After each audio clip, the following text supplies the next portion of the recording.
La charla que ha sido programada el día de hoy, entonces, es para hablar sobre la seguridad en la manipulación de fluidos refrigerantes de muy alta presión. Para poder entenderlo y comprenderlo un poco más, entonces, estos fluidos refrigerantes hay que clasificarlos, ¿cierto? Lo cual, pues, lo vamos a ver hoy y vamos a ver algunos aspectos normativos para tener muy presentes dentro de nuestra labor frigorista y poder llevar todo el proceso de la mejor manera y siempre velando por la seguridad, tanto de las personas como de las instalaciones. Entonces, bienvenidos. Mi nombre es Jonathan Díaz Ortiz. Soy ingeniero electromecánico, técnico profesional en refrigeración y cuento con más de 20 años de experiencia en la parte docente en temas relacionados con refrigeración, aire acondicionado y bombas de calor.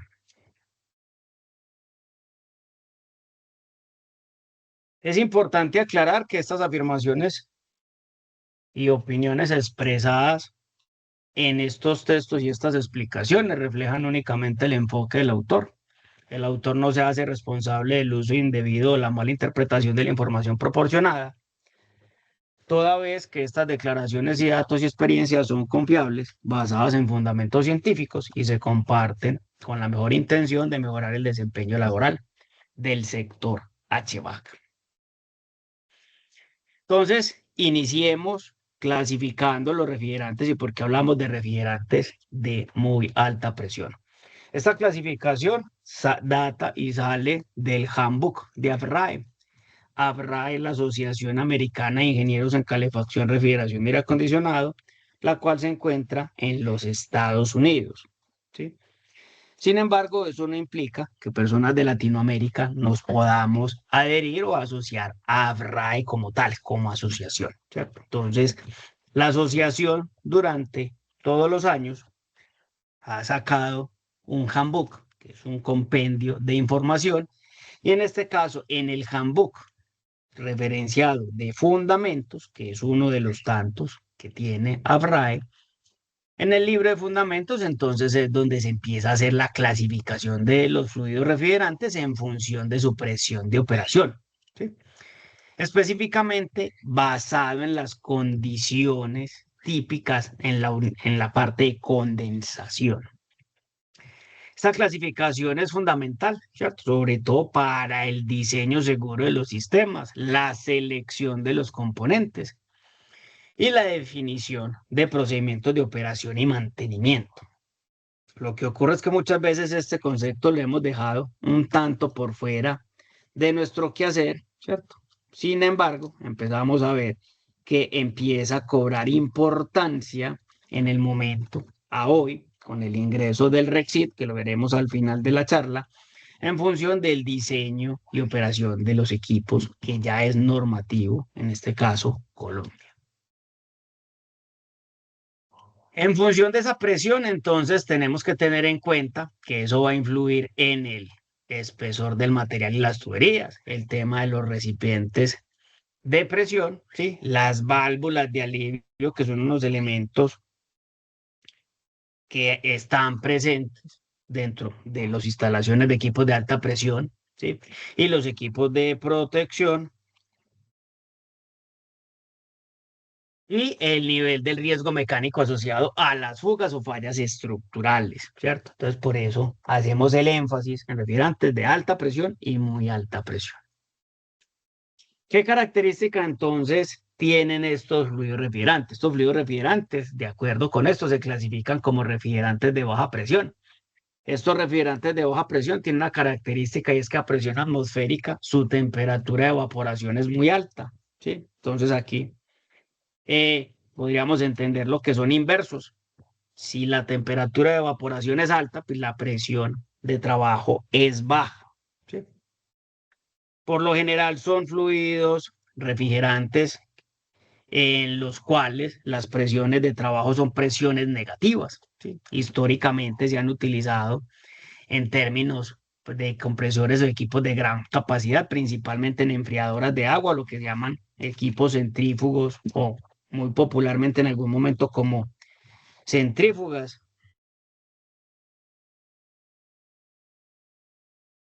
y que utilizaron en algún momento, ejemplo, el R11, que es el que estamos mostrando en la gráfica. ¿Sí?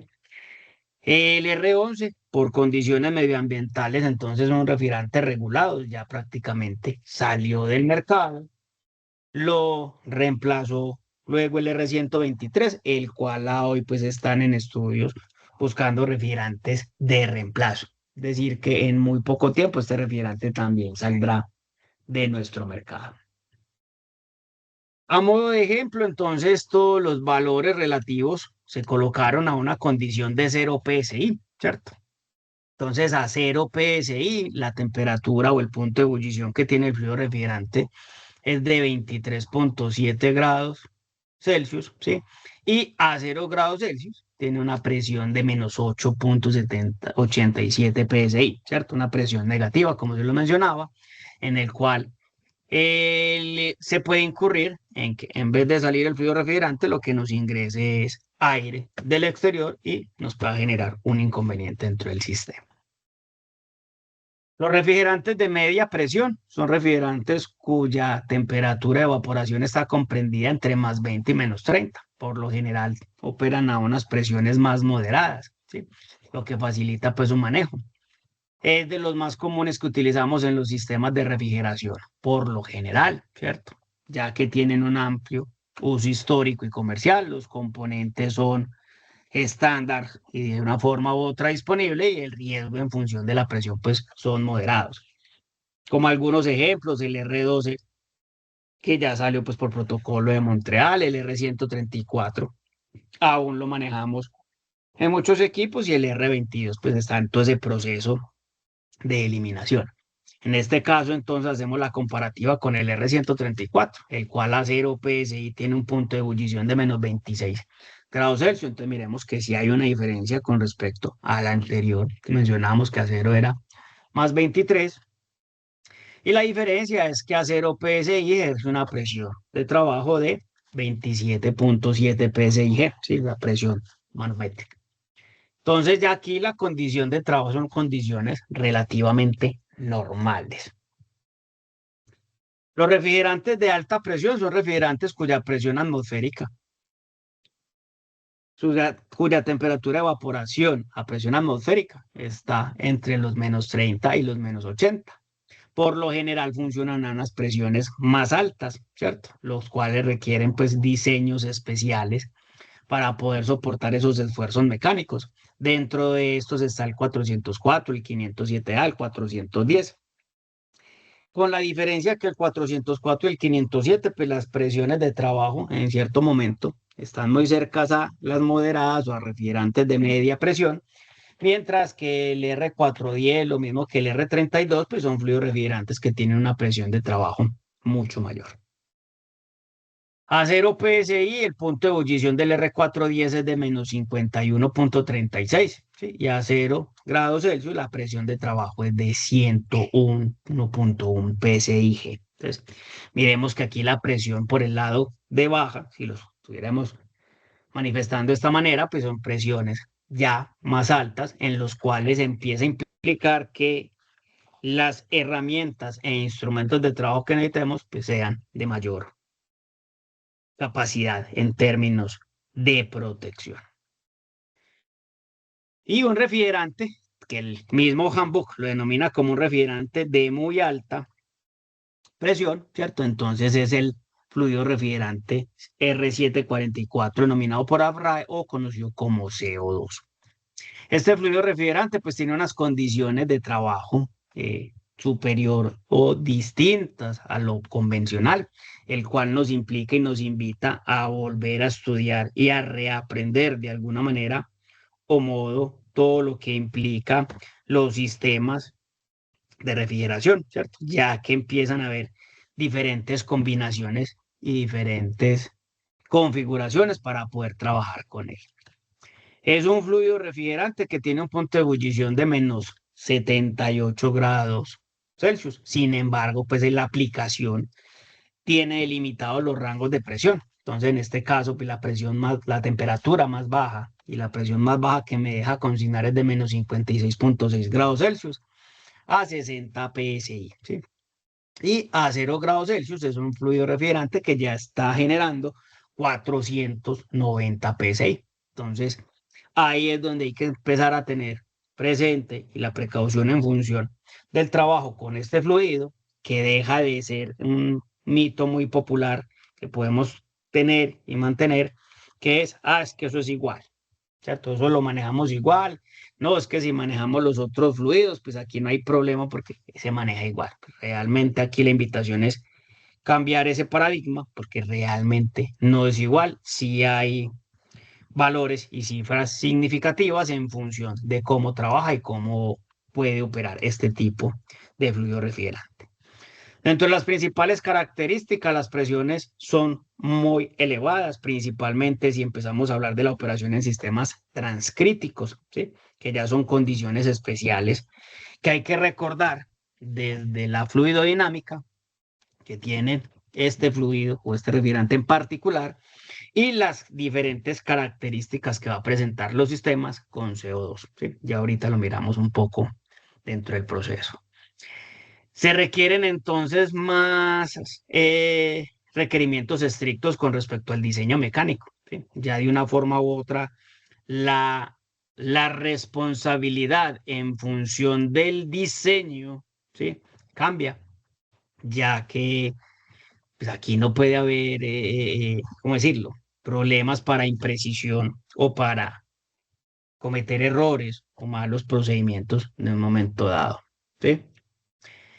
Es uso obligatorio de válvulas de alivio, lo mismo que presostatos, redundantes o sistemas de respaldo. Esto es algo obligatorio dentro del proceso, ya que implica pues mayor responsabilidad, ¿cierto? Y ahí, y lo miraremos en la parte final de la charla, cómo el Rexit empieza a regular el diseño y todo lo concerniente pues, a este tipo de procedimientos que podamos necesitar en un momento determinado y que empieza de una forma u otra a regular todo el proceso. ¿Sí?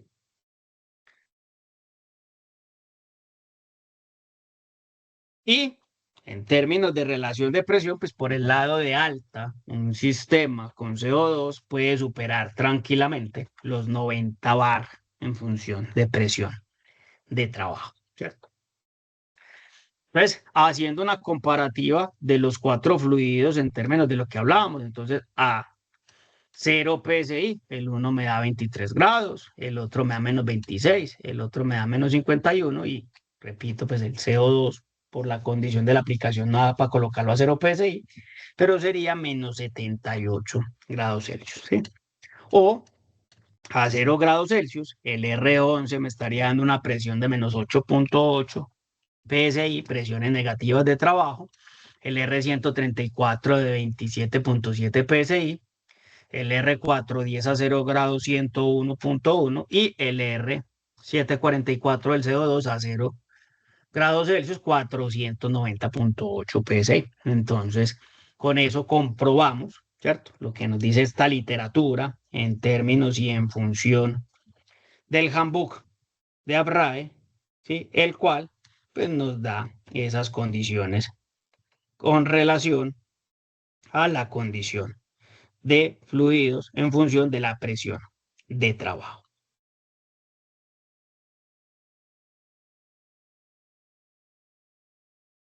Entonces, ¿cuál es la importancia en función de esta clasificación en términos de la seguridad? ¿Cierto? Entonces, la clasificación de seguridad por presión no es solo un criterio técnico, ¿sí? Sino que es un elemento central dentro de la gestión que realmente debemos minimizar. Entonces, la condición es que a mayor presión, pues es mayor la energía almacenada dentro del sistema, ¿cierto? Por lo cual, toda esa liberación accidental o que hagamos control de la presión, pues se tiene que generar con bastante control, ya que liberaciones accidentales, sobre todo de válvulas de alivio, pueden generar unos chorros de alta velocidad, por lo general unos ruidos intensos y unos riesgos físicos severos, ¿cierto? Que es lo que tenemos que evitar. El diseño debe contemplar escenarios de falla, como apagones, ¿cierto? El tema de sobrecalentamiento y bloqueo de válvulas. Cuando hablamos de apagones, entonces los sistemas de CO2 por normativa y recomendaciones del Instituto Internacional de Refrigerantes Naturales, conocidos como el IAR, recomiendan un sistema de respaldo, principalmente para enfriar el recibidor de líquido, ya que este fluido refrigerante tiene una característica y es que en el momento en el que se apaga tiene una expansión bastante rápida, ¿sí? Entonces va a generar sobrepresiones dentro del sistema, que es lo que queremos evitar. Entonces ya el CO2 como refrigerante, pues ¿qué nos implica? Que hay que leer la normativa con más detalle, tener todo lo relacionado y lo concerniente como fluido refrigerante para poderlo entender de la mejor manera.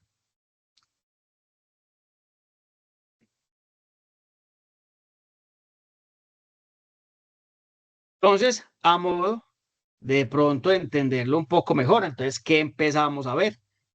Entonces empezamos a ver y tener presente dentro del sistema, ¿cierto? Las condiciones de baja presión, ¿sí? Que son menores a 3 bar en función del trabajo. Las de media presión, entonces estamos entre 3 y 10 bares, de alta presión entre 10 y 25 bares y muy alta presión, pues superior a los 25 bares, llegando a los 90 bares en su operación, principalmente el CO2. Entonces ya empiezan a haber unos requisitos reglamentados y formulados en diferentes estándares y normas, ¿cierto? Entonces el handbook de AFRAE pues nos empieza a dar unas condiciones con respecto a las consideraciones en términos del diseño, ¿cierto? Consideraciones en función de las presiones, cómo son, en qué enfatizas en términos del control y la hermeticidad, ¿cierto? Pero en la medida que empezamos a tener unas presiones mayores, entonces ya hay que empezar a tener características especiales y clasificar muy bien el sistema relacionado en donde lo vamos a tener funcionando. Si en sistemas subcríticos, por debajo del punto crítico o en sistemas transcríticos, por encima del punto crítico. AFRAE como instituto entonces tiene lo que se llama el estándar 15, ¿sí? Que conocemos como de AFRAE, que es en el que están los requisitos relacionados con todo lo que tiene que ver con la seguridad en los sistemas de refrigeración, ¿sí? Colombia tiene una adopción de parte de este estándar, ahorita también lo miraremos, en el cual es importante que le puedan dar una leída al estándar y entenderlo un poco más, ¿cierto? Dentro de los cuales ya en equipos de muy alta presión, entonces hay que tener en cuenta lo que les mencionaba, las válvulas de alivio, una descarga segura al exterior de los fluidos refrigerantes, controles redundantes en términos de las protecciones y unos análisis de riesgo. Y también lo apoya la ISO 5149, ¿cierto? Que ya es internacional, en el cual como tenemos que empezar a hacer la evaluación en función de cada uno de los requisitos, ¿cierto? Por lo general, siempre nos hablan de condiciones de ventilación, ¿sí? Las condiciones de sensores de fuga, sistemas de alerta temprana y todo lo demás. Muchas veces pues lo hemos ignorado porque tradicionalmente hemos mencionado, no ocurre nada. Pero con el CO2 entonces empieza a cobrar la importancia, entonces ahí sí debemos tener muy bien determinados cuáles son las rutas de evacuación, evaluación de todos los riesgos, todos los sistemas de mitigación, ¿sí? Y todos los procedimientos de emergencia en caso de que se presente algo dentro del el trabajo del equipo. Entonces, ¿quién es el CO2 como refrigerante? El CO2 como refrigerante es el dióxido de carbono. Está identificado como el refrigerante R744 por AFRAE en el estándar 34. Es un fluido natural, es un fluido que hay que mencionarlo, no es un fluido nuevo, es un fluido que se descubrió hacia la década de los 1800. Lo que ocurre es que tuvo una latencia dentro del trabajo importante en un momento determinado, sin embargo, después de todas las normativas y condiciones ambientales, ¿cierto? Protocolo de Kioto, protocolo de Montreal, las diferentes enmiendas que hemos tenido, pues empieza a resurgir nuevamente el CO2 como esa alternativa de trabajo ecológica, ¿sí? Ya que no destruye la capa de ozono, no tiene calentamiento global. Sin embargo, pues nos obliga de alguna manera a volver a estudiar y reaprender lo que sabemos de refrigeración, ¿cierto? Tiene unas propiedades termodinámicas muy buenas que lo hacen notorio dentro de este segmento. En el caso internacional, entonces, está reconocido por el estándar 34 de AFRAE, ¿cierto? Que es la designación y clasificación de los refrigerantes en función de la seguridad, que en Colombia es la NTC 5853. Entonces, la NTC 5853 en Colombia adapta principalmente el estándar 34, ¿sí? De AFRAE, con dos diferencias claves. El estándar 34 de AFRAE, su última actualización fue en el año 2025, mientras que la NTC 5853 en el año 2011. ¿Sí? Entonces, todos los fluidos refrigerantes que han surgido nuevos desde el 2011 hasta el 2025, AFRAE dentro del estándar ya los tiene clasificados, ya todos los tiene incluidos, mientras que la NTC pues, tiene todo el cuerpo principal de la norma, pero falta la parte de la actualización, ¿cierto? Entonces, cuando hablamos de términos normativos, primero nos dicen que la local, nos vamos a la NTC 5853 y en caso de que necesitemos algo, pues nos vamos a la norma internacional. O si el país carece de estándar o de normas, pues entonces nos regimos con una internacional. Dentro de la naturaleza y clasificación, el CO2 eh, es una sustancia natural presente en la atmósfera, ¿sí? Se produce por procesos biológicos y actividades industriales. Entonces, en el ámbito de refrigeración, que aquí también hay que aclarar, el CO2 se puede utilizar como un gas dentro de algunos procesos industriales. Nosotros lo clasificamos como el R744. Está designado como un refrigerante de clasificación A1. ¿Qué quiere decir? Que no es flamable, no es tóxico, ¿sí? Lo que significa, pues que en el sentido de la toxicidad y la flamabilidad lo podemos trabajar sin ningún problema. ¿Cuál es la restricción? Pues como lo venimos comentando, pues es propenso al tema de las altas presiones, que es lo que hay que tener muy en cuenta para poder apropiarlo y controlarlo adecuadamente dentro de la operación del sistema, tanto como técnicos, operadores, mantenedores o en algún momento como los dueños de la instalación. ¿Sí? ¿Cuáles son los riesgos en términos de la concentración, sobre todo en la sala de máquinas que nos podemos encontrar? ¿Sí? Entonces, esto es un memograma del ingeniero Antonio Espino, en el cual pues, nos alerta y nos advierte cómo debemos de estar prevenidos y con la precaución debida. ¿Qué significa esto? Que la recomendación es que a la hora que vamos a intervenir equipos de CO2, siempre carguemos con un detector portátil de CO2, ojalá que pueda medir las partes por millón.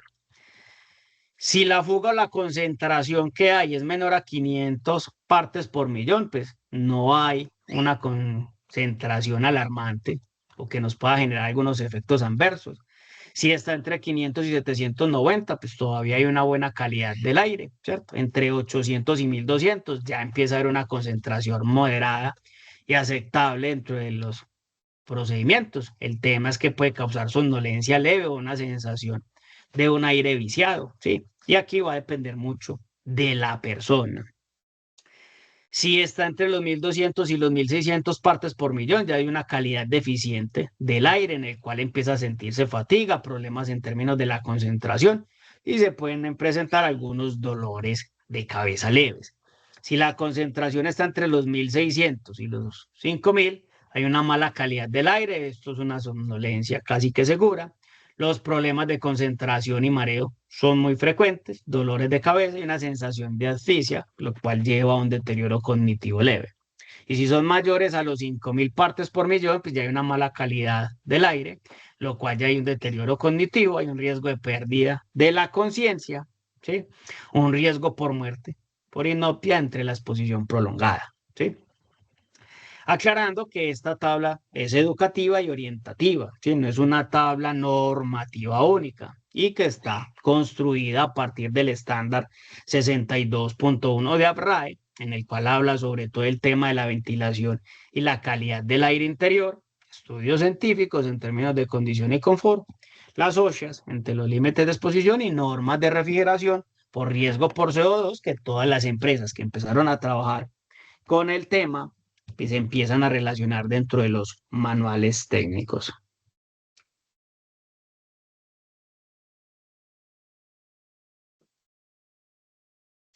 En relación con el impacto ambiental, entonces desde el punto de vista ambiental, el CO2 es un refrigerante muy favorable, ya que su potencial de calentamiento es cero, ¿sí? Ya que no contiene ni cloro ni bromo, que son las principales sustancias para el deterioro de la capa de ozono, y el potencial de calentamiento global como referencia es uno, ¿sí? Ya que es como cifra comparativa para los demás fluidos refrigerantes. Entonces, en contraste, muchos refrigerantes hidrofluorocarbonados, los mismos hidrofluoroleínas y otros, pues tienen unos tantos miles de potencial de calentamiento global, en los cuales pues empieza a tener una regulación y una eliminación progresiva a nivel internacional. Dentro de las propiedades termodinámicas relevantes que tiene el CO2, entonces está la alta densidad volumétrica en refrigeración, lo que le permite transportar grandes cantidades, ¿sí?, de calor dentro del espacio con unos caudales relativamente pequeños. Ya podremos mirar en otro momento otros escenarios donde comparemos la aplicación y veremos que estos equipos se caracterizan por tener muy bajos diámetros en términos de la tubería a la hora de trabajar, ¿sí? Tiene excelentes coeficientes de transferencia de calor, lo que permite que los intercambiadores de calor sean de menor tamaño y una alta eficiencia. Tienen baja temperatura crítica, 31 grados Celsius. Entonces aquí sí ya es donde empieza a tener muy presente toda esa termodinámica que posiblemente hemos aprendido, lo referente a los diagramas de Molière, ya que este valor de 31 grados Celsius es lo que me hace que la operación del sistema sea en condición transcrítica o en condición subcrítica, ¿sí? Sobre todo en algunas ciudades de Colombia, ¿sí? Y allí, entonces, es donde el diseño, la operación, hay que hacerla con mucha responsabilidad y tener presente qué es lo que estamos y vamos a manipular, ¿sí?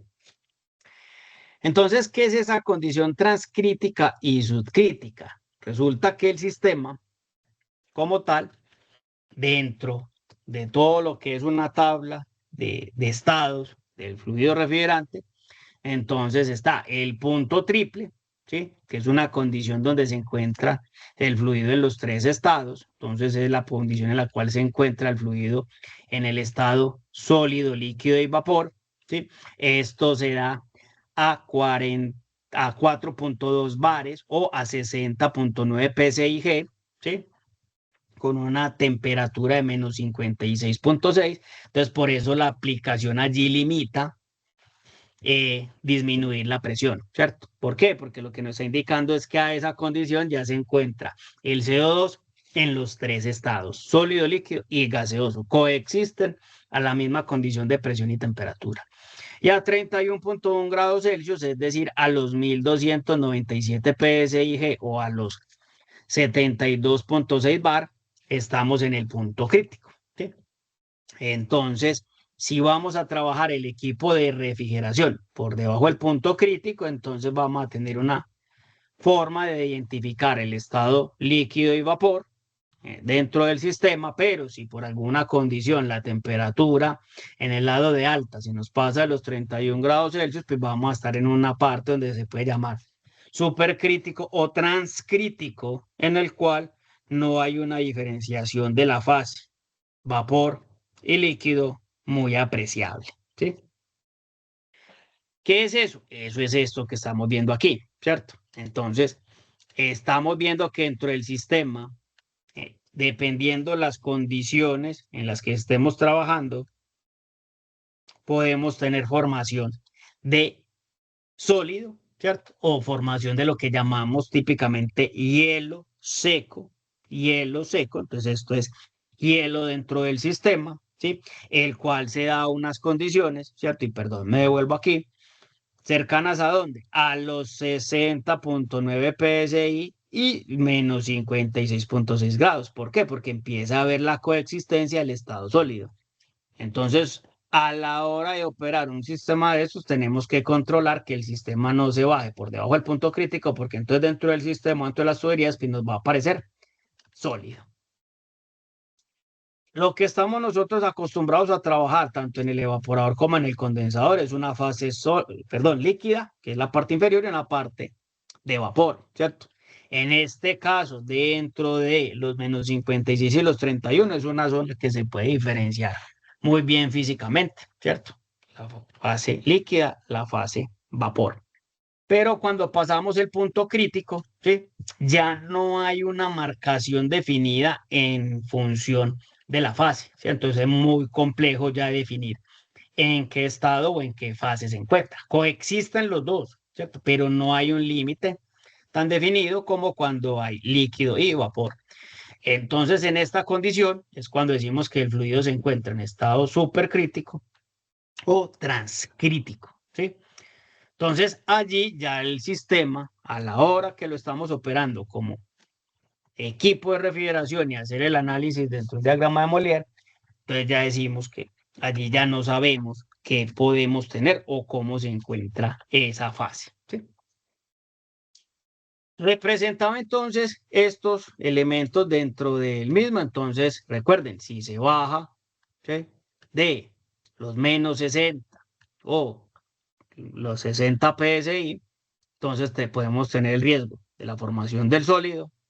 Entre los 60 y los 1000 tenemos diferenciación de las dos fases y superior a los 1100 PSI, entonces vamos a estar en una condición de estado supercrítico. Entonces estamos acostumbrados a ver el diagrama de Molière, ¿cierto? Entonces, punto crítico para el CO2, los 31 grados Celsius o los 1070 PSIA, en este caso absolutos, ¿sí? En el cual ya pasamos de tener esas dos fases definidas a tener un fluido supercrítico, ¿sí? O si la condición de temperatura es inferior a los menos 60, pues entonces ya vamos a tener la formación de hielo seco, ¿cierto? Y esto es un caso real de formación de hielo seco dentro del sistema, ¿sí? Ocurre, no es que sea con mucha frecuencia si el sistema es controlado, pero dentro del sistema ocurre, se presentan las fallas y sobre eso todo, que a la hora que se presente la formación del hielo seco, pues va a haber un bloqueo en las tuberías, en las líneas, en los filtros. Entonces, por esta razón, a la hora de hacer un procedimiento de carga del fluido refrigerante CO2, hay que hacerlo siguiendo los procedimientos. Aquí ya no es que le eche un poquitico de gas, que le eche un poquitico de líquido, o que no lo peso, o que lo echo por presión, porque realmente, si en el sistema al interior se le empiezan a generar las condiciones suficientes, entonces ya usted lo que va a formar es CO2 y lo que va a hacer es que te va a obstruir las tuberías. Entonces, allí por eso el CO2 implica que tenemos que volver a estudiar y leer para poder comprender un poco mejor cómo es que este fluido refrigerante trabaja. Entonces, cuando denominamos el sistema subcrítico, lo denominamos subcrítico cuando trabajamos, ¿sí?, por debajo del punto crítico, ¿sí? Entonces, si es para la zona de Bogotá, la zona de Pasto, de pronto en Río Negro, Antioquia, que las condiciones de temperatura medioambientales no sobrepasan los 31 grados Celsius, de pronto podemos traer en cierto momento el sistema en condición subcrítica. Si trabajamos el sistema en condición subcrítica, entonces aquí sí hablamos de un condensador, ¿cierto? Porque tenemos definidamente las dos fases, tanto la fase líquida como la fase de vapor. Sin embargo, si el lugar donde vamos a trabajar el equipo sobrepasa los 31 grados Celsius, ¿sí?, entonces ya el sistema lo denominamos un sistema transcrítico. Y como no hay una diferencia aquí en la parte de alta de las dos fases, líquido o vapor, entonces ya allí no hablamos de un condensador, sino que el nombre que empieza a recibir es un gas cooler, ¿sí? Gas cooler o, en otras palabras, enfriador de gas, ¿sí? Enfriador de gas.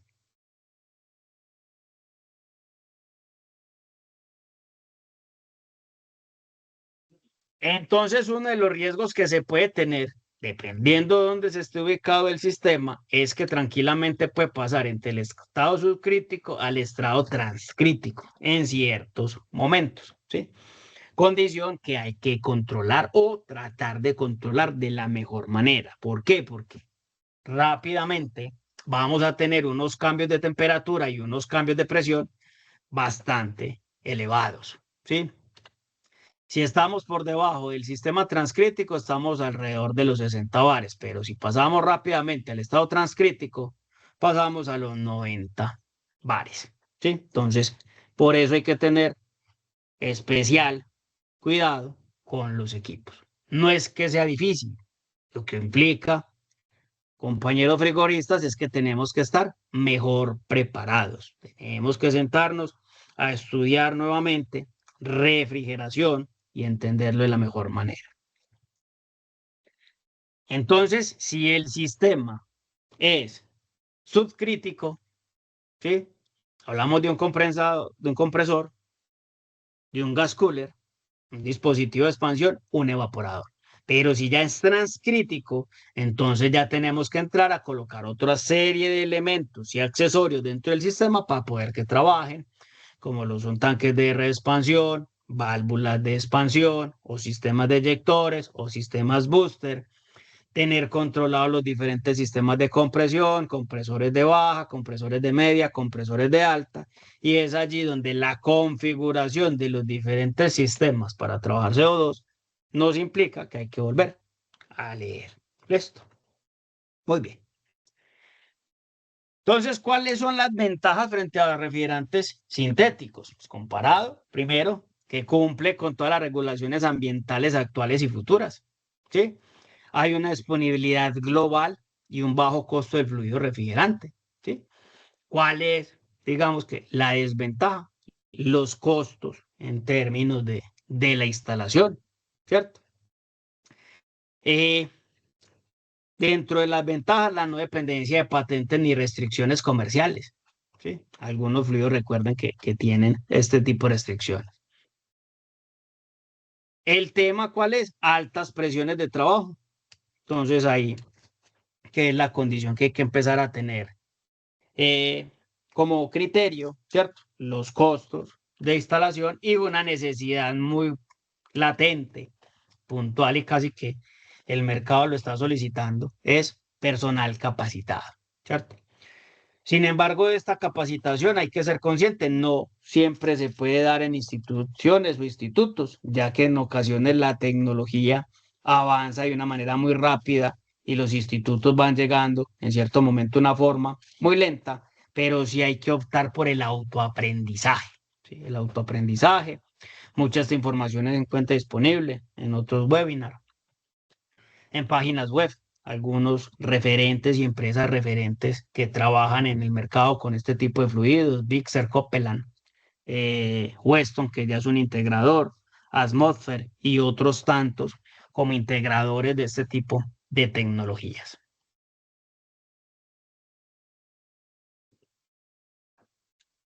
Entonces, ¿cuál es la importancia en función de la seguridad?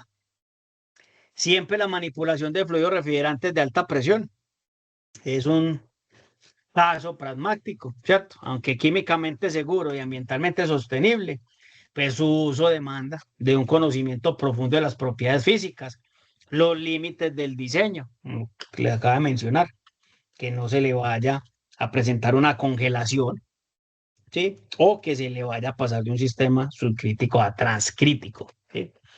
Todos los sistemas de protección, todo lo que tiene que ver con válvulas de alivio, ¿cierto? Entonces, en ese sentido, el CO2 pues, no debe entenderse únicamente como un fluido refrigerante alternativo más, sino como un refrigerante de nueva generación que depende directamente de una formación técnica y un cumplimiento estricto de las normas de seguridad. ¿Sí? Aquí ya no nos podemos saltar ningún paso dentro de las listas de chequeo que nos colocan algunas empresas, ni asumir que porque llevamos mucho tiempo trabajando en el mercado no nos va a pasar nada. Dentro de esa parte de seguridad, un aspecto importante que hay que tocar es lo que tiene que ver con los cilindros de CO2. ¿Sí? Los cilindros de CO2 en el caso Colombia están regulados, ¿cierto? Principalmente y empezando por todo lo que tiene que ver por el marcado y la identificación. Esto está enmarcado en la NTC 1771 del 2008 y la cual fue reaprobada en el 2024. ¿Cuál es el objeto? Garantizar la identificación clara, segura y estandarizada de los cilindros de gas. Inicialmente menciona los medicinales, pero dentro de la norma acobija a el CO2, ¿sí? ¿Cuáles son los colores normativos? ¿Cuál es el marcado permanente del cilindro? Lo que tiene que ver con las etiquetas, ¿sí? Y evitar los errores en términos de la administración. Lo que nos dice la norma es que en todo lo que se referencia como la parte del hombro, ¿sí? Debe estar la etiqueta de identificación. Entonces, dentro de ella es donde debe estar registrado y marcado, ¿sí? ¿Cuál es el fluido refrigerante? O en este caso, el gas, porque ya aquí es más norma de gases que fluido refrigerante, ¿cierto? Entonces, si es dióxido de carbono, ¿cuál es la línea industrial? ¿Cuál es el número de identificación de las Naciones Unidas? ¿Cuál es el número CAS? ¿Sí? ¿Cuáles son todas las condiciones de advertencia? En el caso de los pictogramas, si es gas, combustible, si es inflamable o no inflamable. Todo eso lo determina la norma, ¿cierto? Con el objeto de que el operador, en este caso el técnico, pues tenga unas condiciones seguras en relación a cómo operar y trabajar este tipo de cilindros. ¿Sí? Otro aspecto importante que menciona la norma es cómo debe estar identificado el cilindro. Entonces, en este caso, el cilindro de dióxido de carbono o CO2 debe ser de color gris. ¿Sí? Debe ser de color gris. En términos de la norma de etiquetado. ¿Listo? Luego viene la otra norma que es la 5719, ¿sí? Del 2020, en el cual nos habla de cómo debe ser la marcación de la estampa. El término de la marcación de la estampa tiene dos propósitos y el principal es lo que tiene que ver con las pruebas hidrostáticas, ¿sí? Lo que tiene que ver con la identificación del cilindro. ¿Qué norma cumple? Si es una norma nacional o si es una norma internacional, lo que se conoce como la norma DOT, que es una norma de transporte que es muy americana.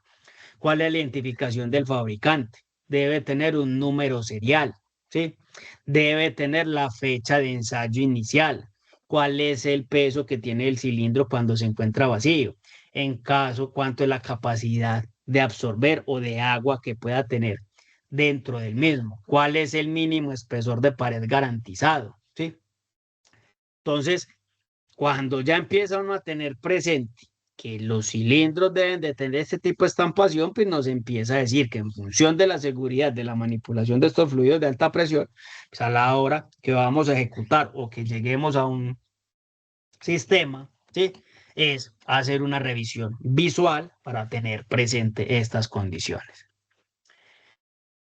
¿Dónde se enmarca el tema de los cilindros, la prueba hidrostática? Está enmarcado en la resolución 2400 de 1979, ¿sí? Por el Ministerio de Trabajo y Seguridad Social, en el cual, en el cual, en el título 11, que es sobre donde tiene que estar toda la parte de las instalaciones industriales, en el capítulo 3 de dicho título habla sobre los cilindros para gases comprimidos y en el artículo 524 es donde está enmarcado, ¿sí?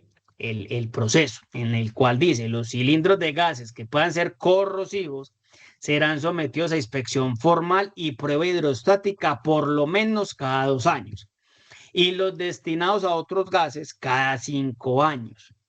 La prueba hidrostática consistirá, en someter el cilindro a una presión hidráulica de 1.5 veces su presión de trabajo, ¿sí? Se comprobará el peso y el volumen interno, exceptuando el tipo de cilindros que utilizan acetileno. Y eso, ¿hacia dónde nos dirige ese concepto o esa resolución del Ministerio del Trabajo? Nos redirige a la NTC 5171, en la cual ya establece todos los métodos para las pruebas de presión de cilindros de gas comprimido. ¿Sí? Es decir, que si a la hora de que el proveedor de el CO2 me lo va a entregar, yo le puedo solicitar de una manera muy amable y respetuosa que me muestre o facilite la prueba hidrostática que le hizo al cilindro, ya que debe ser cada 5 años. Y está reglamentado por la NTC 5171. ¿Sí? Es decir, que muchas veces ese error que posiblemente se comete o hemos cometido de utilizar los cilindros de acetileno, oxígeno, nitrógeno y demás, sin hacer la revisión de si pasó por la prueba hidrostática, pues podríamos estar en una posibilidad de riesgo, ya que no nos pueden asegurar que ese cilindro cumple con la norma, ¿cierto? Y esa norma, como está amparada bajo una resolución, recuerden que las resoluciones vuelven en cierto momento la condición obligatoria del Ministerio de Trabajo y Seguridad Social, es para evitar los incidentes o accidentes que se puedan presentar, ¿sí? Entonces, en ese orden de ideas está regulado, ¿sí? Está regulado. Es que sí, me llegó el cilindro y lo voy a usar. Pues realmente no debería ser así, sino que debería tenerse un contexto y un conocimiento un poco más amplio del proceso. ¿Sí? El CO2, ¿qué características presenta? Entonces, que se debe hacer la prueba con una atención rigurosa, ¿sí? Ya que las presiones de trabajo pueden ser o se pueden elevar a 57 bares a 20 grados Celsius, ¿cierto? Que hay un incremento significativo de la presión con relación a la temperatura, ¿sí? Que la posible presencia de CO2 en estado líquido durante la prueba y el riesgo de ruptura violenta en pruebas neumáticas. En estas pruebas lo que hacen es que llenan el cilindro completamente de agua en la última parte, lo hacen con presión, ¿sí? Para poder llegar a los niveles de presión que requerimos, ¿cierto? Entonces, las pruebas hidrostáticas es el único método recomendado y aceptado para la evaluación de cilindros de CO2, reduciendo al mínimo la energía almacenada durante el ensayo, ¿sí? Y por lo general, esa presión de prueba puede ser de 1.5 a 1.67 veces la presión de servicio. Todo eso relacionado conforme al diseño y el marcado de los cilindros, ¿sí? ¿Cómo aceptar o rechazar un cilindro? ¿Cierto? Que no presente fugas durante la prueba, que no supere el límite de expansión permanente. El límite de expansión es que normalmente cuando se le aumenta esos niveles de presión, los cilindros tienden a inflarse, ¿sí? Y eso le ocurre a todos los sistemas. Mantener la integridad estructural y que cumple con una inspección visual, ¿cierto? ¿Cuándo se considera no apto? Cuando presenta fuga, cuando son o se observan fisuras o se rompe, cuando exhibe deformación permanente excesiva dentro del cilindro o que presenta una corrosión dentro del mismo, ¿sí? Algunas consideraciones, no precisamente CO2, pero sí en equipos con cilindros, ¿cierto? ¿Cuándo rechazar? Cuando no tiene válvulas de alivio, cuando presenta una deformación en las roscas del sistema, cuando no hay una válvula dentro del volante, ¿sí? Cuando la válvula está sin la tapa protectora, lo que llamamos encapuchón, cuando la prueba hidrostática está vencida. Y lo que ocurre es que la prueba hidrostática debe quedar marcada dentro del cilindro, como lo acabamos de ver en la NTC que presenta la condición de marcado. Cuando presentas el término de salpicaduras, ¿sí? Cuando empieza a haber abolladuras dentro del mismo, cuando la base se encuentra deformada. Esto es algo muy típico que encontramos, ya que en cierto momento a la hora de descargar el cilindro, por lo general, siempre lo golpean. Cuando hay lo que se llaman el pítino, lo que es el punteo, ¿cierto? O cuando hay raspaduras. En pruebas hidrostáticas que pudiese presentarse el cilindro no cumple, que el cilindro se estalle, ¿sí? Entonces, no es solo el CO2, sino que implica lo que nosotros utilicemos o manejemos como cilindros en estos contenidos.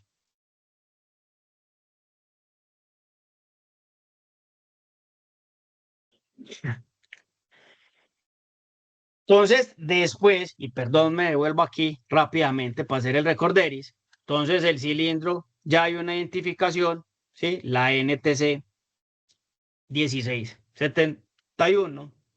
Luego me dicen que hay una norma, un referente para la demarcación y la estampación, que está enmarcado bajo una resolución del Ministerio de Trabajo y Seguridad Social que obliga a que haya que haber una prueba dentro del cilindro, que es la 5171. Sin embargo, en Colombia hay una norma que es la 5924, que es la del procedimiento, ojo, de manejo y llenado de cilindros con dióxido de carbono. Manejo y llenado. Entonces, como implica manejo, ahí es donde entramos nosotros como frigoristas a tener muy presente, ¿sí? Que debemos de saber cómo son los requisitos en función del manejo, ¿cierto? ¿Qué establece la norma? Todos los requisitos técnicos y de seguridad para el manejo, los riesgos fisiológicos, las condiciones del cilindro y de válvulas, procedimientos de llenado transporte, el procedimiento de almacenamiento, ¿cierto? Tanto para operadores como para el entorno. ¿Cuáles son los riesgos asociados al CO2? Y los fisiológicos, el CO2 desplaza al aire, generando riesgo de asfixia en espacios cerrados, ¿sí? Que era la tablita que mencionábamos hace un momento que está basado como referente. Los físicos, el gas se encuentra a alta presión y puede provocar explosiones si se excede la masa de llenado, no solo al cilindro, sino también al manipularlo. Los riesgos térmicos es una expansión rápida del líquido que puede causar quemaduras por frío. Y ya aquí lo empezamos a ver como refrigerante, ¿cierto? Como medida preventiva clave, tener una ventilación adecuada para limitar los límites de concentración y capacitación en primeros auxilios. ¿Sí? Los requisitos de fabricación de los cilindros se deben fabricar bajo normas internacionales, por lo general la ISO, las normas DOT que son de transporte que son muy americanas, o las normas europeas y nacionales. Hacer la inspección periódica, pruebas hidrostáticas, la verificación de corrosión y daños, un marcado obligatorio que ya lo vimos. Entonces lo que vemos aquí es que una norma empieza a invocar o a referir otra, por llamarlo de alguna manera, ¿cierto? Y válvulas con dispositivos de seguridad, ¿sí? Tapones fusibles, lo que se conoce como discos de ruptura. Eso empieza a volverse muy frecuente en estos equipos con CO2. Importante también aclarar que en Colombia hay un estándar muy americano y hay un estándar muy canadiense, ¿cierto? Las dos opciones las podemos encontrar en el mercado, ya que me he encontrado en algunos momentos, no es que el cilindro no cumple, no, venga, es que no está bajo ese estándar, sino que está bajo el otro, ¿sí? Y la misma NTC pues lo permite porque esta foto es directamente de la NTC donde hace la distinción de la marcación. ¿Qué puede venir adicional dentro del cilindro? Pues las especificaciones, que es un gas comprimido, que es dióxido de carbono, que puede ser asfixiante, que desplaza el oxígeno, ¿cierto? O sea, todas las condiciones, el número de serie, cuál es la presión de servicio, en este caso fueron 155 bar, que se llena con 25 kilos, la última prueba hidrostática, cuándo es la próxima prueba, o si cumple o no algún tipo de norma.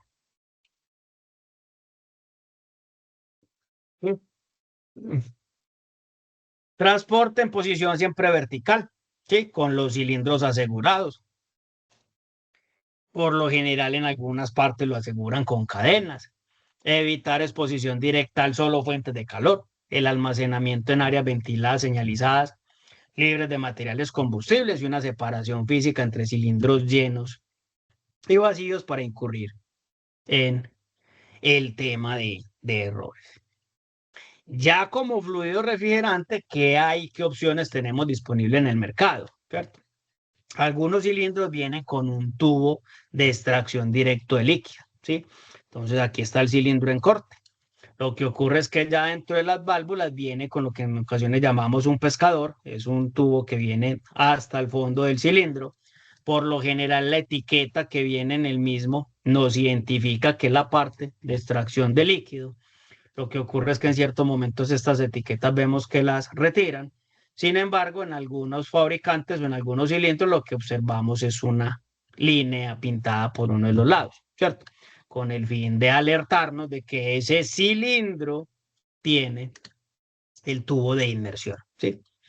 Y aclarar que estos cilindros en el estado de reposo pueden llegar entre los 1800 a los 2300 psi a una temperatura media de 68 grados Fahrenheit o alrededor de los 24 grados Celsius. En reposo, cilindro, no dentro del equipo, cilindro. Entonces, desde la misma manipulación del cilindro, el conocimiento del cilindro, pues tiene que empezar todo este tema de seguridad que hemos venido mencionando. Para hacer la carga o la evacuación del CO2, se recomienda utilizar la válvula CAG 320, ¿sí? Con válvula de alivio. Entonces, lo que hace es que este tipo de válvula es una válvula que soporta condiciones de alta presión y en la parte posterior tiene una válvula de alivio en caso de que se incremente súbitamente la presión dentro del sistema, ¿sí? Dentro de las condiciones que de salida, lo que observamos es que hay un pequeño diámetro con el objeto de poder contener algo la presión, sin embargo, pues la presión va a ser bastante alta. Y viene normalmente con una conexión macho con el fin de colocar un adaptador clasificado con el mismo número, CAG320, ¿sí? En el cual entonces el cilindro en cierto momento nos va a quedar con esta condición, ¿sí? Eso en caso de que no se cuente con regulador es lo mínimo aceptado, ¿sí? Pero no es mandar a hacer este adaptador normalmente con bronce, que es una aplicación muy típica pues que ocurre en nuestros mercados, sino que lo ideal es que esté normalizada y garantizada para evitar todas las condiciones de riesgo. Y si el cilindro no tiene la posición de líquido, pues lo que se utiliza son bastidores, ¿cierto? En el caso que se requiera sacar refrigerante líquido del sistema, dependiendo del procedimiento. Aclarando, primero, que lo que se hace cuando son equipos muy grandes, se carga presión, ¿sí? O refrigerante más bien en vapor por presión, ¿sí? Ojalá pesado la gran mayoría del tiempo, pasar sobre el punto triple para evitar la formación del hielo seco dentro de las tuberías y luego se termina el llenado del sistema en estado líquido. Entonces, por eso se habla de un bastidor en el cual se puede invertir, sobre todo si el cilindro no tiene un tubo de inmersión o tubo sifón, ¿sí? Entonces, por eso ahí sí hay que seguir la recomendación, seguir al pie de la letra, ¿sí? Seguir al pie de la letra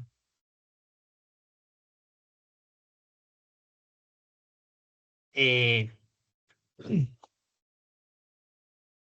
las instrucciones de carga. ¿Cuál es el grado entonces de calidad como refrigerante? Entonces, como refrigerante, ya nosotros nos lo colocan y nos dicen refrigerante 744, ¿cierto? La condición mínima aceptada como refrigerante es el tipo 3, ¿sí? El mínimo, en el cual tiene una condición de pureza del 99.9. Lo ideal sería una clasificación 4 o 5, ¿sí? Que es el 99,995, ¿sí? En el cual pues, las condiciones de cantidad de agua que pueda tener el cilindro es menor a el 5% en términos, o perdón, 5 partes por millón, ¿sí? Entonces ya hay que tratar de que nuestro proveedor pues, nos entregue una condición de estado de pureza en términos del fluido refrigerante. Si lo va a trasvasar o hacer algún procedimiento, siempre recomienda entonces tener la válvula de seguridad, el conector o el ideal, tener el regulador. Sí, ya hay algunas empresas distribuidoras en Colombia que lo traen, pero también importante tener en cuenta la condición de las mangueras. ¿Sí? Las mangueras de buena calidad vienen con dos datos claves: la presión máxima de trabajo y cuál es la presión de ruptura o de, de explosión, por llamarlo de alguna manera. Entonces hay que tener muy presente que si el sistema que usted va a trabajar es subcrítico, 800 PSI mínimo de presión de trabajo, ¿sí? Y 4000 presión de ruptura. Y si el sistema es transcrítico, mangueras que soporten los 3000 PSI de trabajo y 12000 PSI de presión de ruptura. Entonces, las mangueras traen estos datos, traen estas indicaciones, lo traen marcado. Es lo que el fabricante de las mangueras hizo en su laboratorio, determinar la presión máxima de trabajo y la presión de ruptura. Pero ojo, esto aquí, estos 800 dice presión máxima de trabajo, pero para el CO2 es la presión mínima de trabajo, ¿sí? Para poder estar en una condición segura. Algunas otras marcas y fabricantes están trayendo lo que son mangueras blindadas, es decir, mangueras con malla que permiten tener una mejor resistencia mecánica y mejor protección por el tema, perdón, del mallado. Como fluido refrigerante siempre marcado, color gris, algunas partes, unos pequeños screen verdes, R744 con todo el tema de la etiqueta y toda la carga, siempre hacerlo en lo ideal con báscula, ¿cierto? Y ojalá pues con toda la condición de soporte en función del cilindro para evitar algún fallo o algún imprevisto dentro del mismo. ¿Qué más normas técnicas nos aplican? La NTC 5852 es toda la norma técnica en seguridad para sistemas de refrigeración. Esta es colombiana, ¿sí? Se ampara un poco en el estándar 15 de ABRAE, sin embargo, deja algunas anotaciones por fuera. Específicamente, ¿a quién me voy a referir? Al capítulo 9. El capítulo 9 de la norma exige que la presión de diseño sea igual o mayor a la presión máxima posible dentro del sistema. Esto hay que considerar la presión máxima de operación, las condiciones de parada del sistema, la exposición a temperaturas ambiente elevadas y las fallas en términos de regulación y el control, ¿cierto? En términos de los equipos de CO2, pues lo que es la operación transcrítica, ¿cierto? Que lo hemos mencionado que puede superar los 90 bares y en condiciones de estancamiento térmico, pues se puede aumentar rápidamente esta condición. Entonces, en el capítulo 9, lo que nos dice es que hay que tener muy presente cómo son estas pruebas en función de la relación presión-temperatura. ¿Qué establece la norma? Que la presión del diseño debe determinarse a partir de la presión de saturación del refrigerante a la temperatura más alta esperada. Sin embargo, para el CO2 la presión se aumenta muy rápido comparado con la temperatura, ¿cierto? Incluso estando el sistema detenido, por lo cual se requiere el equipo de respaldo, que obliga a sobredimensionar los componentes y a instalar válvulas de alivio correctamente calibradas.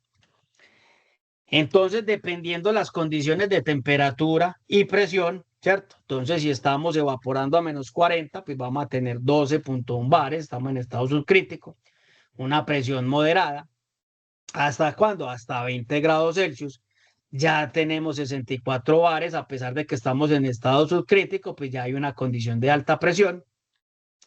A 30 grados Celsius, 72 bares, muy cercano al punto crítico, ya la presión es muy elevada. A los 31.1 grados Celsius, 73.8 bares, ya estamos en el punto crítico. Entonces ya aquí es donde está el cambio del comportamiento, ¿cierto? Que decíamos ahorita que ya pasa esa condición de supercrítico a 35 grados Celsius mayor a 80 bares, ya estamos, es una condición transcrítica, ya no hablamos de condensación porque no es fácil de determinar esas fases regladas dentro del comportamiento del fluido, ¿sí? 50 grados Celsius, más de 110 bares, ya es un estado transcrítico, ya eso es una condición extrema. Entonces observen que a partir de los 30 grados Celsius de temperatura, las presiones de trabajo del CO2 son bastante altas, en los cuales ya, si bien veníamos con unas presiones elevadas, pues ya no hay condensación, ya son riesgos severos, sobrepresiones y condiciones extremas, donde las válvulas de alivio tienen que trabajar de una forma segura. Y haciendo una comparación cuando el equipo no trabaja, ¿cierto? Entonces a 10 grados Celsius serían, digamos que en términos de valores un poco más comprensible en cierto momento para nosotros, 638 PSI, a 20 grados Celsius 815 PSI, 30 grados Celsius 1032 PSI, a 36 grados Celsius 1300 PSI. ¿Sí? Entonces, en cierto momento, en presión de reposo, la presión puede estar por encima de la presión de operación. ¿Sí? La presión de reposo, entonces, hay que tenerla muy presente porque si el equipo llega y se detiene abruptamente a falta de fluido eléctrico, como decimos nosotros, hay un fallo en el sistema, pues que no vaya a haber una activación de las válvulas de alivio por el aumento de la presión de una forma eh, repentina, que eso ya todas las pruebas y ensayos no lo han dicho, ¿cierto? No lo mencionan, entonces hay que evitarlas. Siempre y todo sistema debe estar protegido contra presiones peligrosas, ¿sí? ¿Mediante qué? Mediante válvulas de alivio u otros dispositivos equivalentes con el fin de evitar que la ruptura de componentes presurizados, proteger el personal técnico y a terceros, prevenir fugas violentas del refrigerante, mantener la integridad del sistema ante condiciones anormales. ¿Sí? Y siempre con el CO2 es obligatorio, no es opcional. Que es que miremos, no, que hagamos lo temporal. Aquí esa mala práctica de hacer puentes en los sistemas no es recomendado. No es recomendado. Todo el volumen que pueda ser presurizado debe ser protegido, incluyendo recipientes de presión, acumuladores, separadores de líquido, intercambiadores de calor, tramos de tubería con válvulas de bloqueo o sistemas de alta presión en las descargas o en los gas coolers. Es decir, que el sistema de seguridad en el CO2 ya es más robusto, tiene una arquitectura más robusta en términos del uso que debemos de darle. ¿Qué más nos dice la norma? En términos de la ubicación y la instalación, debe instalarse directamente sobre componente que va a proteger. No interponer válvulas de cierre entre válvulas de alivio y el sistema. Es decir, que la válvula de alivio salga libre o que para manipular alguna válvula de cierre manual por alguna contingencia, que la válvula de alivio no apunte directamente al operario. Bien. Tener el tema de acceso para la inspección y mantenimiento. Las válvulas de alivio también hay que hacerles una prueba cada 5 años de acuerdo al IAR, ¿sí? El Instituto Internacional de Refrigerantes Naturales. ¿Sí? Proteger contra daños mecánicos y contra la corrosión. En términos de la descarga del refrigerante, cuando la válvula de alivio actúe, debe dirigirse a una zona segura, no poner en riesgo personas ni equipos, ¿sí? Evitar la acumulación de refrigerante, lo cual también recomienda, sobre todo las normas del IAR, que las salas de máquinas estén ventiladas, ¿sí? Tengan ventilación mecánica para proteger en caso de que haya alguna fuga o alguna acumulación de el frío refrigerante y por lo general los extractores desde la parte inferior, ya que el CO2 es más pesado. No descargarse en espacios confinados sin ventilación, eso sería pues fatal. ¿Qué pasa con el CO2? Riesgo de asfixia, descargas al exterior y con ventilación forzada en lo ideal, ¿cierto? ¿Qué tienen las válvulas de alivio? Las válvulas de alivio, ¿sí? En términos, digamos que construcciones no las ven muy sencillas, lo que hacen es que internamente tienen unos fusibles y actúan por una sobrepresión. Esa presión lo que hace es que actúa sobre el resorte, ¿cierto? Cuando actúa sobre el resorte, lo que hace es que abre y genera el alivio, de allí su nombre, ¿cierto? Que hay que tener presente como instalador y como operador, leer muy atentamente las especificaciones, ¿sí? No agregar extensiones a la tubería de salida, conectar la válvula de alivio por encima del nivel de líquido, eso también es una apunte importante a la hora de que se está haciendo una instalación por lo general nueva. deben ser fijamente sostenidas, conectarlas verticalmente, sensibles al sistema y deben cambiarse después de que se hayan abierto para ventear. ¿Sí? Una válvula que se haya abierto es una válvula que se debe cambiar. Las tuberías de alivio deben ser cortas y ojalá de un diámetro que permita la evacuación del mismo. ¿Sí? No es que le vaya a colocar una válvula de alivio con una tubería que no permita el alivio del mismo. ¿Sí? Y evitar la formación del hielo seco durante la descarga, porque el hielo seco, recuerden que lo que va a hacer es que va a obstruir. ¿Qué otras normas? La NTC 6228, en este caso la raya 1, raya 2, raya 3, raya 4. Cada norma tiene una función específica, ¿sí? La raya 1 es las definiciones en términos de clasificación y todos los criterios de selección. La raya 2, todo lo que tiene que ver con el diseño, construcción y realización de los ensayos y marcado y toda la documentación. Raya 3, todo lo que tiene que ver con el sitio de instalación y la raya 4, todo lo que tiene que ver con operación, mantenimiento, reparación y recuperación. ¿Sí? Cada una, pero sacando lo específico que necesitamos para el CO2. NTC 6228 raya 1, todo lo que tiene que ver con condiciones de definición y clasificación. ¿Qué es lo que nos dice esta norma? Y no solo para el CO2, sino para todos los refrigerantes.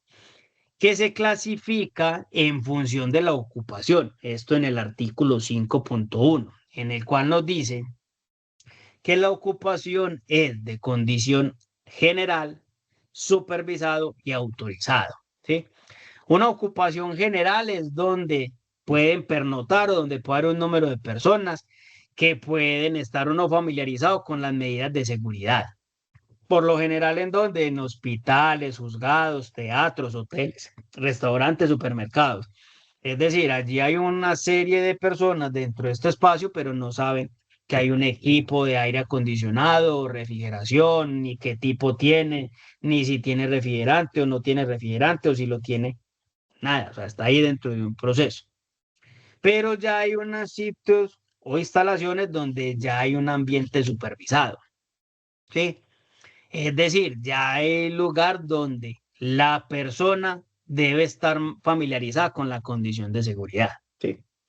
Y hay una ocupación que es autorizada, es decir, donde solamente puede haber personal autorizado y que conozca todas las medidas generales y específicas en relación de la seguridad. Es decir, a ese lado, a ese cuarto de máquinas, no va a entrar ninguna otra persona. ¿Sí? Solo el personal que se encuentra autorizado. ¿Sí? ¿Típico en qué? Instalaciones de bebidas, en términos de lo que es las plantas de hielo, generar plantas de helados, lácteos, cámaras frigoríficas y demás. Es decir, nosotros como técnico en refrigeración que entramos a ese espacio, que sabemos qué es lo que vamos a encontrar allí.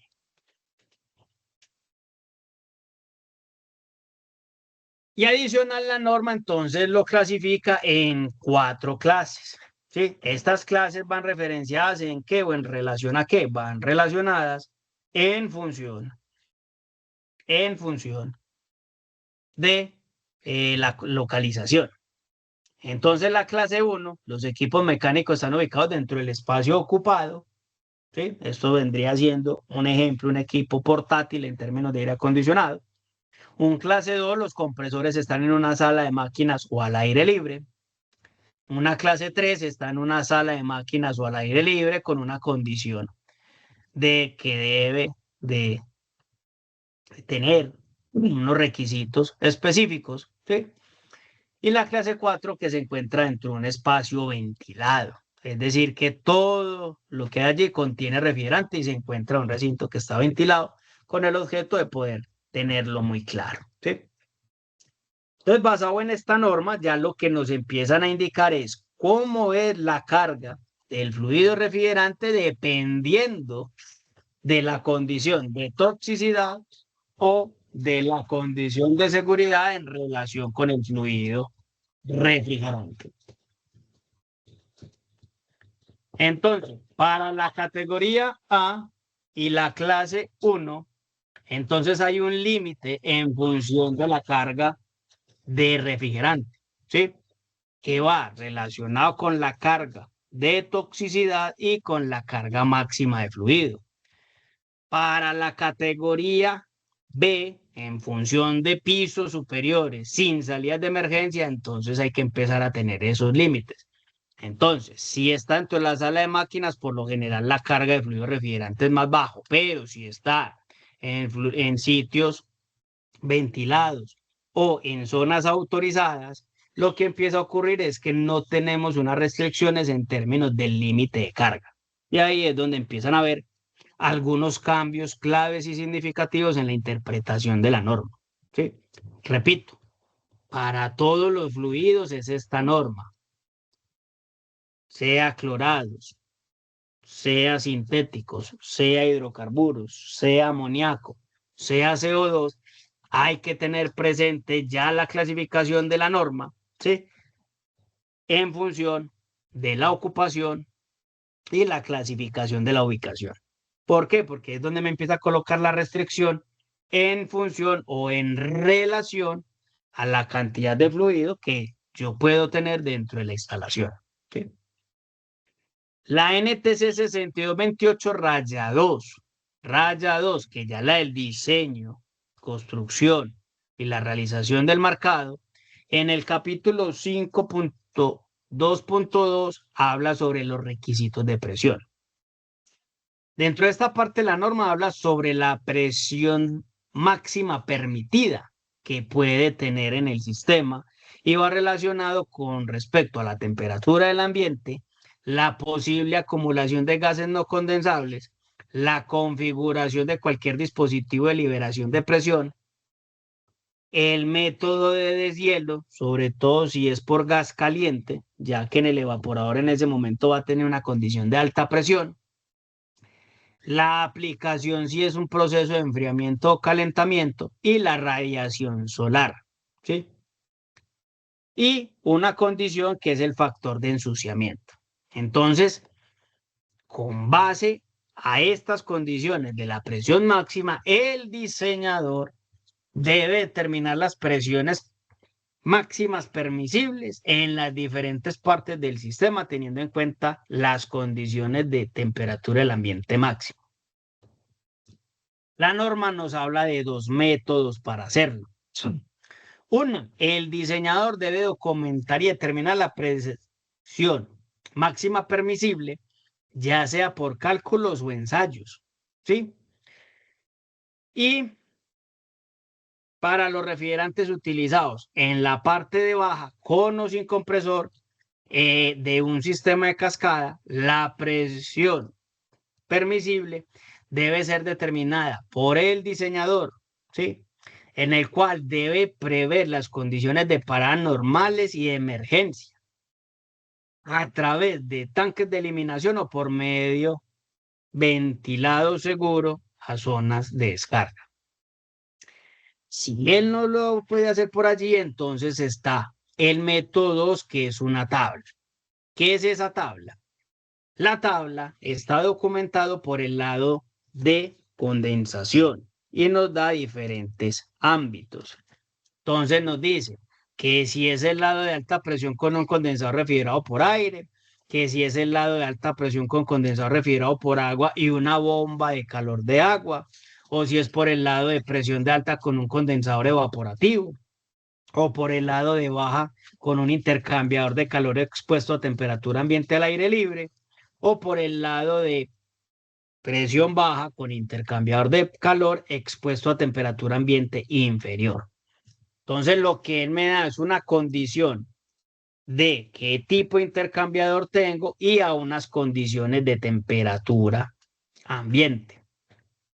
32 grados Celsius, 38 grados Celsius, 43 grados Celsius, 55 grados Celsius. Entonces, ¿cómo interpreto la tabla?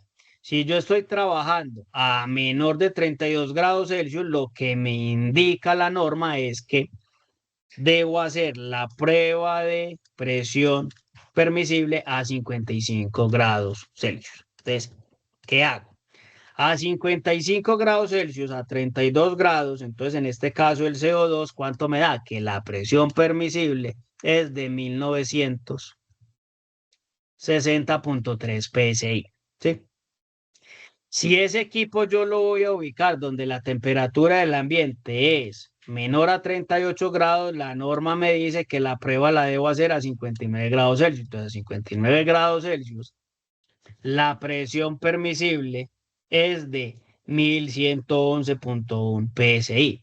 Y si voy a instalar este equipo donde la temperatura del ambiente es mayor o cercana a los 43, lo debo hacer a 63 psi. Y aquí, misma aplicación, ya hay una restricción a los 61,98 grados Celsius y es de 2212,5 psi.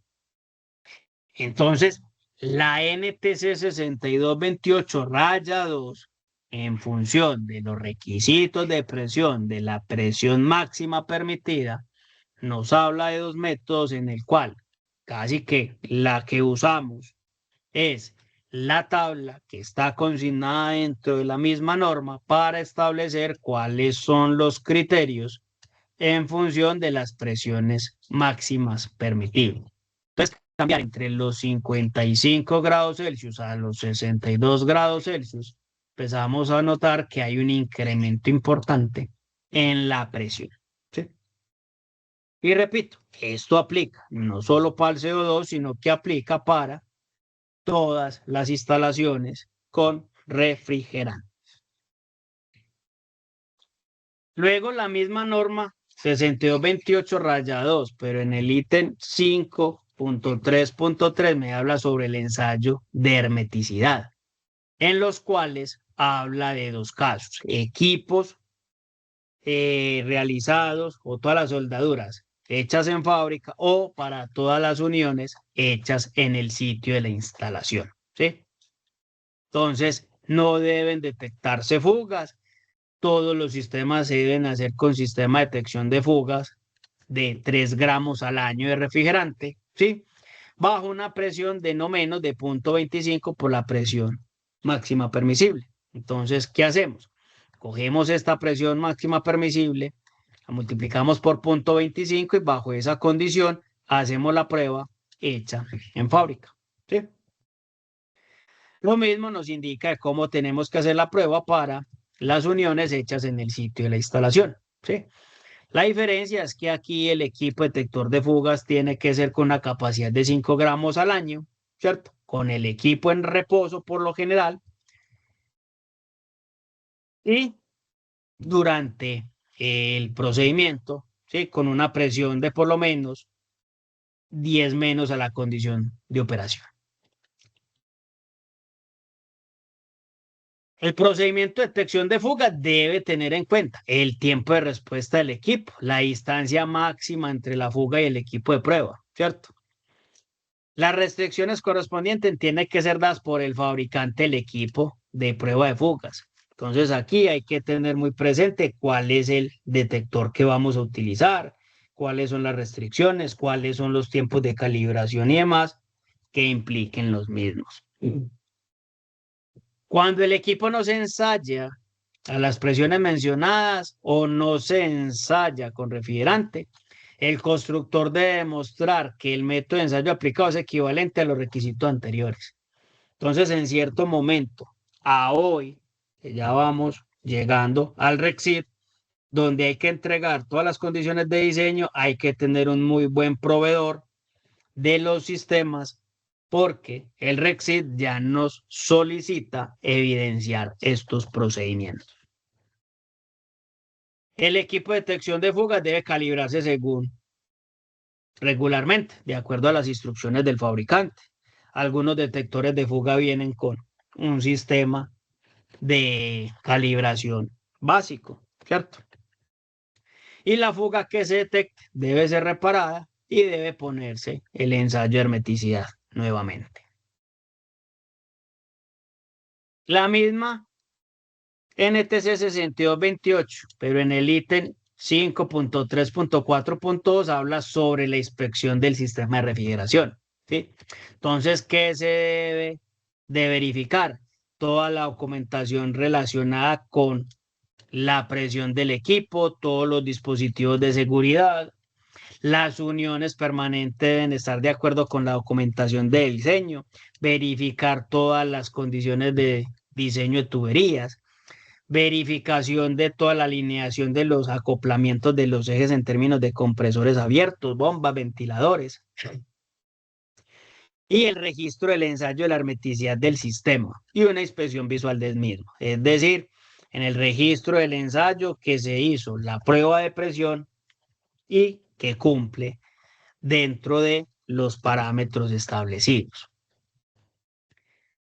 ¿Qué dice la NTC 6228-3? Que ya es sobre el sitio de instalación. Habla en el apartado 5 sobre los cuartos de máquinas, ¿sí? Que la ocupación de los cuartos de máquinas y máquinas especiales no debería utilizarse como espacios ocupados. Es decir, que allí no haya ocupación, no haya almacenamiento de nada, ¿cierto? Que el propietario debe garantizar que permite el acceso únicamente personal calificado para realizar mantenimiento a las máquinas o a la planta en general. Si los cuartos están ocupados durante periodos significativos, entonces hay que considerarlo como un equipo de espacios ocupados y hay que marcarlo como una ocupación C en función de que es una ocupación autorizada. Entonces ahí hay que tener un, una redistribución o una reclasificación de acuerdo con la NTC 6228-1. ¿Sí? Y importante que siempre el personal esté debidamente autorizado, ¿cierto? Familiarizada con los equipos de emergencia y los procedimientos dentro de los mismos. La NTC 6228-4, que ya es el de operación, mantenimiento, reparación y recuperación, en el 4.2, instrucción del personal operativo, ¿sí? Entonces, aquí lo que extraje de las normas es condiciones de seguridad en función de nosotros como operadores del mismo.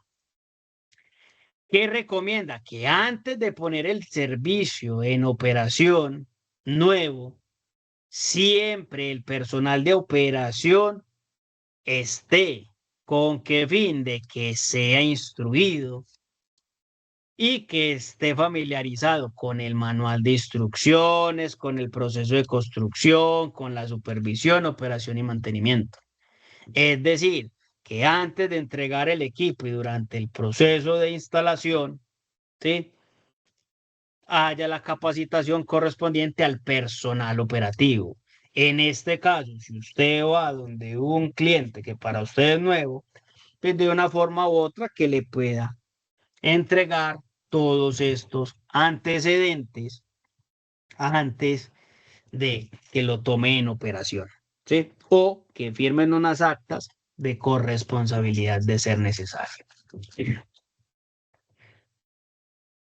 En la misma NTC 6228-3, ya en la parte de los adendos y requisitos de personal competente, hace una recomendación y es que las personas estén certificados en el uso de refrigerantes flamables. Bajo las normas de competencia laboral, intervenir sistemas de refrigeración según manuales de buenas prácticas de refrigeración y tipo de refrigerante. ¿Sí? Sin embargo, a la hora de uno leer un poquitico más la norma, y realmente no es que sea solo de refrigerantes flamables, debería ser en torno a todos los refrigerantes, porque entonces ya de acuerdo con el ámbito, hablamos de refrigerantes inflamables, refrigerantes de alta presión, que es lo que hemos estado hablando en la tarde de hoy, y refrigerantes tóxicos. Entonces sí es ideal que la persona esté completamente certificada dentro de estos procedimientos. Y ya para ir terminando, recuerden que en Colombia la resolución 40773 del 29 de diciembre del 2023 y que entró a regir ya el año pasado, el cual se llama Reglamento Técnico de Instalaciones Térmicas, el REXIT, ¿sí? Que ya es norma, perdón, reglamento que es obligatorio, norma es una recomendación que tiene como tal. Establecer los requisitos que deben cumplir las instalaciones térmicas de acondicionamiento de aire, refrigeración y producción distribución de energía térmica, con el fin de establecer medidas tendientes a garantizar la seguridad de las personas, que es lo que hemos estado hablando, la vida, tanto animal como vegetal, la preservación del ambiente y el mejoramiento del desempeño energético. Igualmente establece requisitos para la demostración de conformidad con el reglamento. ¿Qué hace el REXIT? Establece requisitos para prevenir y minimizar los riesgos en instalaciones térmicas, sin perjuicio del cumplimiento de normativas laborales, ambientales y demás requerimientos legales. ¿Sí? El REXIT permite garantizar que las instalaciones térmicas objeto de su alcance cumplan con los siguientes objetivos: protección de la vida, la seguridad humana, protección animal vegetal y la protección del medio ambiente. Y en la parte 2.1.2, que habla sobre el diseño de los sistemas térmicos, pues hay que aclarar varias cosas, y es, primero, que el diseño se debe cumplir de acuerdo con el reglamento. ¿Qué quiere decir esto? Que la persona que diseña los sistemas térmicos debe tener, según el reglamento, matrícula profesional. ¿Sí? Matrícula profesional. Y que para los equipos de refrigeración debe entregar todos estos criterios: rango de temperaturas de servicio, el tipo de materiales o productos, la seguridad de los productos, distancias de seguridad entre los equipos, que lo mencionábamos ahorita, que lo dice la NTC 6228-3, ¿sí? ¿Qué refrigerante va a usar en el sistema? Entonces, si va a utilizar el CO2, pues ya las medidas de seguridad se extreman. Las presiones de servicio, ¿sí? Que las mencionábamos en diferentes momentos y diferentes normas, ¿cierto? Las infiltraciones de aire y las pérdidas, los rangos de humedad de servicio, esto es dentro del espacio, tipo y tiempos de ciclos de descongelación, definir tiempos de operación, el tiempo de enfriamiento de los productos, el tiempo de congelación y permanencia, y escribir los coeficientes de transferencia de calor. ¿Sí? Todos los diseños basados en este reglamento deben cumplir con todas las especificaciones, se deben tener, y aplica dentro del reglamento que dice que todos los diseñadores son responsables de los efectos derivados a la aplicación del diseño. Es decir, si usted está diseñando o está teniendo algún diseño, debe de empezar a documentarse y a documentarlo basado en el reglamento técnico de instalaciones térmicas. Esto viene siendo un símil a lo que hablamos en Colombia años atrás, al RETI, Reglamento Técnico de Instalaciones Eléctricas. Ese ya es el reglamento técnico de nosotros, los frigoristas. ¿Qué implica además? Que en el criterio 2.1.4, que es la versión máxima permisible, ¿cierto? Nos habla de que se debe determinar teniendo en cuenta todos los factores. Sin embargo, nos dice que la fuente es la NTC 6228-2. ¿Qué ocurre aquí? Entender que el reglamento es obligatorio y que las normas son recomendaciones. Sin embargo, lo que vemos es que en estos reglamentos invocan o hacen uso de tablas, definiciones dadas en normas. Entonces, ¿qué quiere decir esto? Que ese reglamento, en este caso el REXIT, vuelve obligatoria a la NTC 6228-2 en función de las presiones máximas permisibles. ¿Qué quiere decir esto? Que entonces nosotros como técnicos frigoristas debemos de tener presente estas presiones máximas a la hora que vamos a trabajar y llevados nuevamente en función de fluidos refrigerantes de alta presión, ¿cierto? Al final del REXIT hay una plantilla en términos de la declaración del cumplimiento de la operación y mantenimiento de las instalaciones térmicas, en las cuales se llenan con los documentos del técnico y esto empieza a reposar. ¿Por qué? Porque el mismo reglamento nos dice que el diseñador, entonces ya no es el diseñador, sino que el operador o mantenedor es responsable de los efectos derivados a la aplicación. Entonces, al final, se llena yo identificado con cédula de ejerciendo mi profesión como y titular de mi matrícula expedida por el Consejo Profesional. Entonces, como técnicos podemos sacarla del CONTE o como tecnólogos el de la ECOMNIA, ¿cierto?